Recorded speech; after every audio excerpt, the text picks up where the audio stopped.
வணக்கம். மாலை முரசு செய்திகளை விரிவாக பார்ப்பதற்கு முன் முதலில் தற்போதைய நேரத்திற்கான தலைப்புச் செய்திகளை பார்க்கலாம். ஆடு நனைகிறதே என்று ஓநாய் அழுத கதையாக தமிழ்நாட்டின் இருமொழி கொள்கை குறித்து பேசியிருக்கிறார் ஆளுநர் ஆர்.என். ரவி என முதலமைச்சர் விளாசல். பாஜக கூட்டணி ஆட்சி செய்யும் மாநிலங்களில் எத்தனை வட இந்தியர் மொழிகளை பள்ளிகளில் கற்றுத் தருகிறார்கள் என்றும் கேள்வி.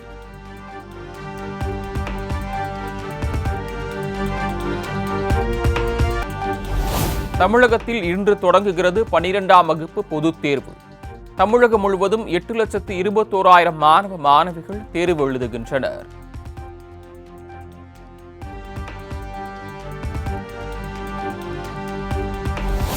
+2 பொதுத் தேர்வில் ஆள்மாறாட்டம் உள்ளிட்ட ஒழுங்கீன செயல்களில் ஈடுபட்டால் நிரந்தரமாக தேர்வு எழுத தடை. அரசு தேர்வுகள் இயக்ககம் எச்சரிக்கை.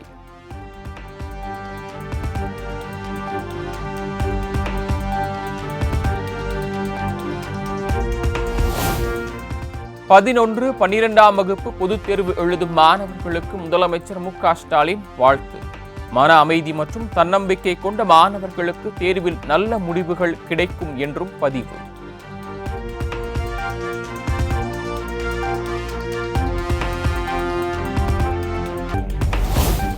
பொதுத் தேர்வினை துணிவுடனும் தன்னம்பிக்கையுடனும் எதிர்கொண்டு தேர்வில் வெற்றி பெற்று வாழ்வில் சிகரம் தொட வேண்டும்.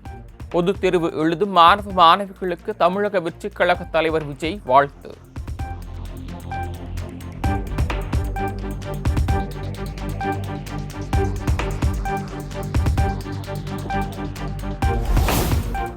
நாகையில் 200 கோடி ரூபாய் மதிப்பீட்டில் 40,000 பேருக்கு இன்று நலத்திட்ட உதவிகளை வழங்குகிறார் முதலமைச்சர் மு.க.ஸ்டாலின்.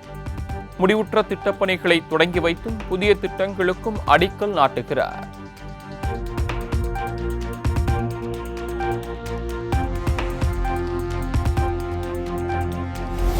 (2001) தான் ஓ. பன்னீர்செல்வம் எம்எல்ஏ. ஆனால் நான் 1989ஆம் ஆண்டிலேயே எம்எல்ஏ. அதிமுகவில் நான் தான் சீனியர் என ஓ. பன்னீர்செல்வத்தை விளாசிய எடப்பாடி பழனிசாமி.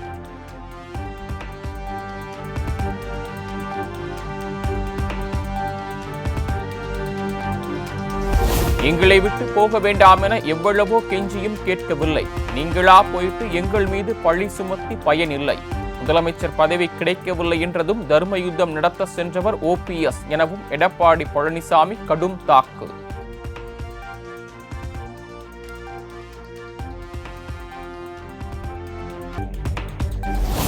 அரசு டாஸ்மாக் கடைகளில் பாட்டிலுக்கு 10 ரூபாய் வீதம் ஆண்டுக்கு 3,600 கோடி ரூபாயை உறிஞ்சுகிறது திமுக குடும்பம்.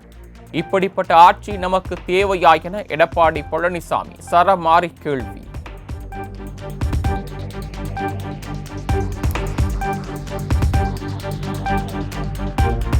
தமிழகத்தில் ஹிந்தி மொழியை திணிக்க முடியாது, எப்போதும் இருமொழி கொள்கைதான் என துணை முதலமைச்சர் உதயநிதி ஸ்டாலின் திட்டவட்டம். ஹிந்தியை குறுக்கு வழியில் திணிக்க முயற்சிக்கும் மத்திய அரசு மிரட்டினால் பயப்பட நாங்கள் அதிமுகவோ எடப்பாடி பழனிசாமியோ அல்ல என விளாசல்.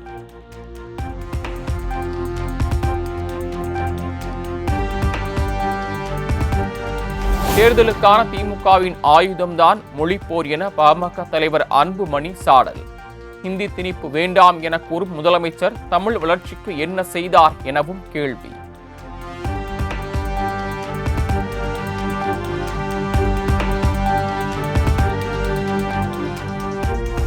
மகளிர் உரிமை தொகை திட்டத்தில் விடுபட்டவர்களுக்கு இன்னும் 2 மாதங்களில் 1000 ரூபாய் வழங்க ஏற்பாடு.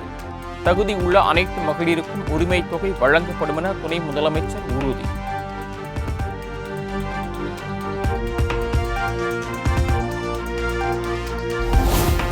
என் வழக்கை திமுக கையில் எடுத்தால் கூட ஒன்றும் செய்ய முடியாது.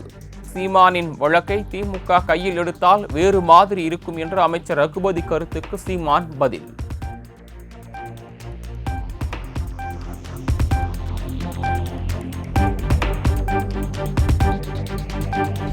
முன்னாள் அமைச்சர் செல்லூர் ராஜு ஒரு செத்த பாம்பு. அவரின் கேள்விக்கு எல்லாம் பதில் சொல்ல வேண்டிய அவசியம் இல்லை.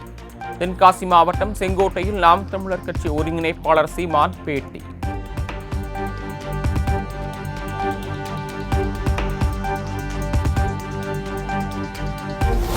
பணம் பறிப்பதற்காக நடிகை விஜயலட்சுமி தன்னை பிளாக்மெயில் செய்வதாக சீமான் குற்றச்சாட்டு. கண்ணியம் காக்க வேண்டும் என்பதற்காகவே கடந்த 15 ஆண்டுகளாக வாய் திறக்கவில்லை என்றும் ஆவேசம்.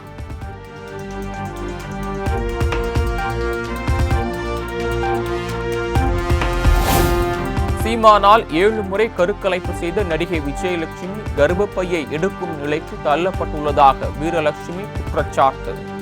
பாதிக்கப்பட்ட நடிகைக்கு நீதி கிடைக்க போராட உள்ளதாகவும் வீடியோ மூலம் அறிவிப்பு.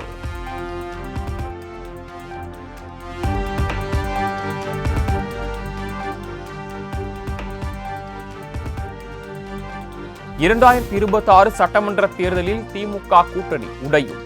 அதிமுக முன்னாள் அமைச்சர் ஜெயக்குமார் ஆரூடம்.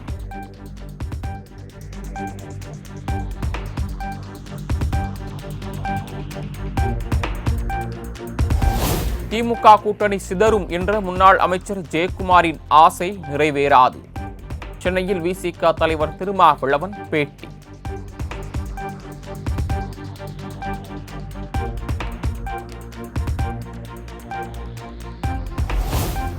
திமுக கூட்டணியில் சேர்ந்து நொந்து நூலாகிவிட்டார் திருமாவளவன்.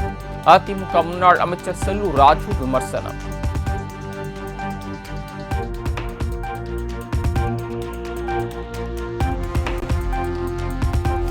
திமுக அரசு சார்பில் நடத்தப்படும் அனைத்து கட்சி கூட்டத்தில் நிச்சயம் தேமுதிக பங்கேற்கும்.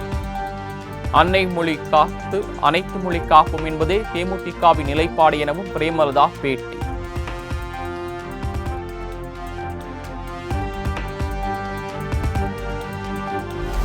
நடிகை விஜயலட்சுமி வழக்கில் நாம் தமிழர் கட்சி ஒருங்கிணைப்பாளர் சீமான் தாக்கல் செய்த மேல்முறையீட்டு மனு உச்சநீதிமன்றத்தில் இன்று விசாரணை.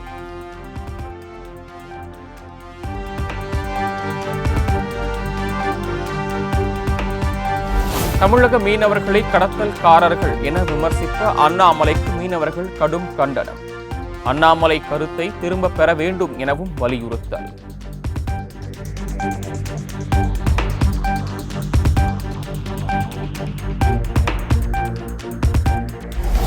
இலங்கை சிறையில் உள்ள மீனவர்களை விடுவிக்க கோரி ராமேஸ்வரம் மீனவர்கள் தொடர் போராட்டம்.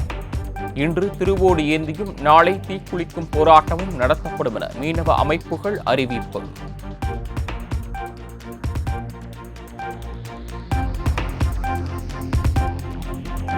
தென்காசி மாவட்டம் மேற்கு தொடர்ச்சி மலைப்பகுதியில் தொடர் கனமழை. குற்றாலம் அருவிகளில் நீர்வரத்து தொடர்ந்து அதிகரித்து வருவதால் 3வது நாளாக குளிக்க தடை விதிப்பு.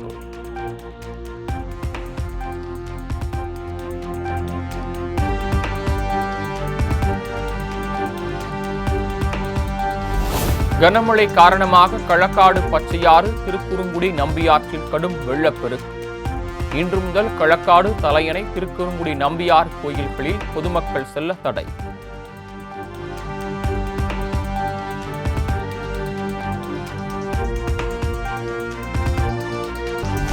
தமிழகத்தில் உள்ள பிரசித்தி பெற்ற கோயில்களில் மாசி மாத திருவிழா கொடியேற்றத்துடன் தொடக்கம். ஏராளமான பக்தர்கள் கலந்து கொண்டு சாமி தரிசனம்.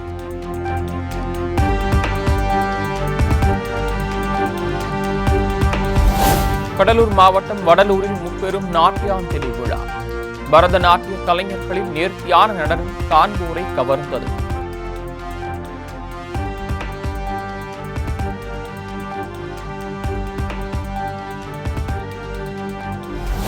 மகாராஷ்டிராவில் திருவிழாவில் பங்கேற்ற மத்திய இணையமைச்சரின் மகளிடம் பாலியல் சீண்டலில் ஈடுபட்ட கும்பல்.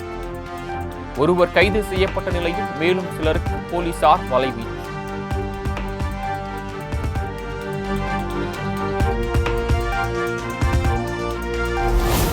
உத்தரப்பிரதேசத்தில் 10ஆம் வகுப்பு பொதுத் தேர்வுக்கான வினாத்தாளை கசிய விட்ட அதிகாரி.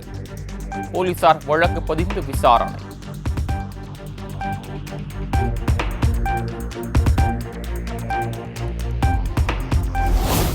பீகார் மாநிலத்தின் வழியே பாயும் கங்கை நீர் மனிதர்கள் குளிப்பதற்கே தகுதியற்றது.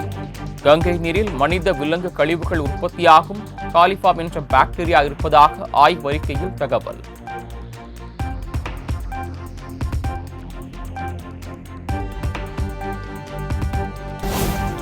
ஐசிசி சாம்பியன்ஸ் கோப்பை கிரிக்கெட் தொடரில் இந்திய அணி ஹாட்ரிக் வெற்றி. 44 ரன்கள் வித்தியாசத்தில் நியூசிலாந்து அணியை அசத்தல்.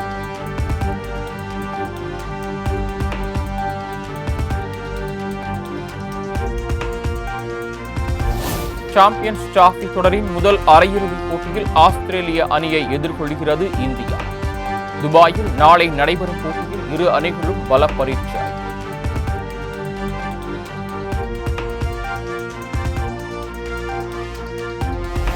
நியூசிலாந்து அணிக்கு எதிரான போட்டியில் 5 விக்கெட் வீழ்த்திய இந்திய சுழற்பந்து வீச்சாளர் வருண் சக்கரவர்த்தி ஆட்ட நாயகன் விருதையும் வென்று அசத்தல்.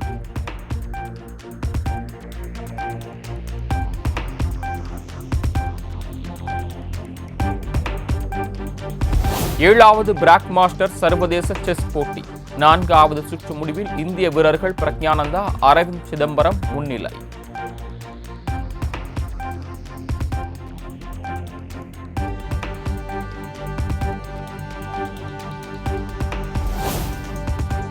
மகளிர் பிரீமியர் லீக் கிரிக்கெட் தொடரில் உள்ளூரில் நடைபெற்ற 4 ஆட்டங்களிலும் தோல்வி கண்ட பெங்களூரு அணி.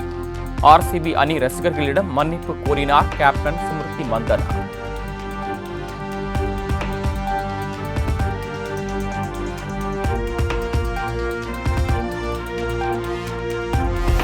பாக்ஸ் ஆபீஸில் சக்கை போடு போடும் டிராகன் திரைப்படம் 100 கோடி ரூபாய் வசூல் செய்து சாதனை.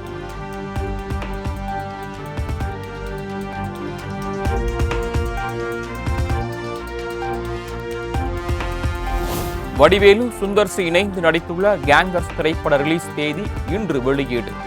15 ஆண்டுகளுக்கு பிறகு வடிவேலு சுந்தர் சியின் காம்போவுக்கு ரசிகர்களிடையே மிகுந்த எதிர்பார்ப்பு.